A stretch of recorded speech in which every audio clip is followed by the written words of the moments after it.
super excited to visit right now with a very funny stand-up comic, Tom Thakkar, and he is all over the country doing comedy, and we are so blessed to have him in Sioux Falls on Saturday, July 27th. It's before you know it, he'll be here. Tom, thanks for joining us today. I'm excited to have you in Sioux Falls. Thanks for having me, John. Excited to get out to Sioux Falls for the first time. Well, we're excited to have you here, and I get to open the show for you, so we get to work together in a couple weeks. That's very exciting, John. What kind of material are you doing up there? It's all pretty much just dumb stories of things that I've done, because I keep doing stupid things.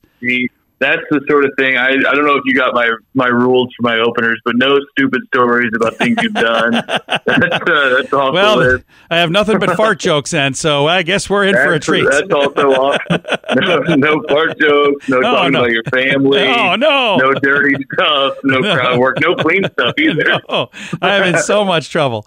No, I am so excited. First of all, how long have you been doing stand-up comedy, Tom? I started in about 2010, so about 14 years now. And what was it that kind of drew you to that? What was it that made you decide I am going to get on stage and bare my soul to these people? Well, I was obsessed with watching comedy as a kid. My mom made the mistake of letting me have a TV in my bedroom, and so I would watch Comedy Central all the time. And I was like, man, I want to do this. This seems so fun. And I also assumed that everybody who was on Comedy Central was like a multi-millionaire, and now that I've done that, I can assure you that is not true. Yeah. But yeah, it's a club opened up in my hometown while I was in college, and I was like, oh man, I was working at a hospital at the time, and I was like, man, I want to go over there and try out the open mic. And soon enough, I was no longer going to med school, and I was just doing comedy full time. I love that. And one thing led to another. It's kind of one of those things where I was like, I'm going to try this out. It seems like it would be cool if I could make it work. And then I just became obsessed with it. And as you look at the opportunities you've had come along, is there something along the way that you look back and go, I still think this was like my favorite thing I've ever had a chance to do? Oh yeah, getting booked at Sioux Falls. That's number one. Well, let's take that one off the list. What else on the list there?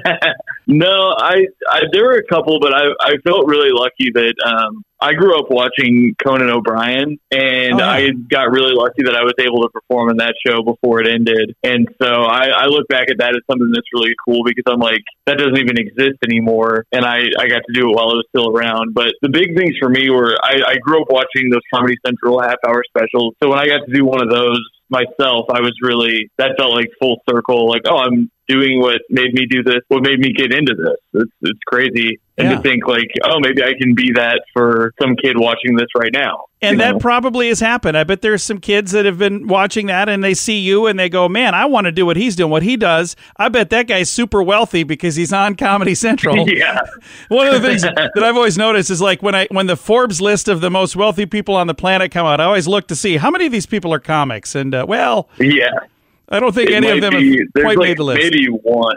Yeah, and the guys you've like never even heard of, where you're like, how is that possible? Yeah. I mean, that I had never heard of. Like, it's usually a guy who has puppets, but not Jeff Dunham. And you're like, how is this?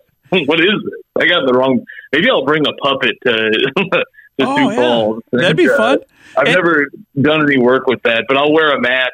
Like, I'll wear one of those face masks that you can't tell if I'm talking or not. Yeah, 2020 would have been the best year to break into ventriloquism, really. Like, it wouldn't matter if your lips are moving or not. I thought it would be funny, because there was a time where we had to wear masks on stage. It was really weird. And I was thinking, like, man, going to see a puppet guy right now, you just have to keep being like, trust me, I'm doing it. My lips are not moving. I promise. The other thing you could do is you could bring a ventriloquist dummy on stage and then just never have the dummy say anything. Just do your entire set completely straight without even pointing out the fact that you have a dummy on your lap. Right. And just have him make faces. Like, you just judge if I think with his face. I'm like, I really only learned that part of it. Or you can have him laughing. He's laughing at all your jokes. Yeah.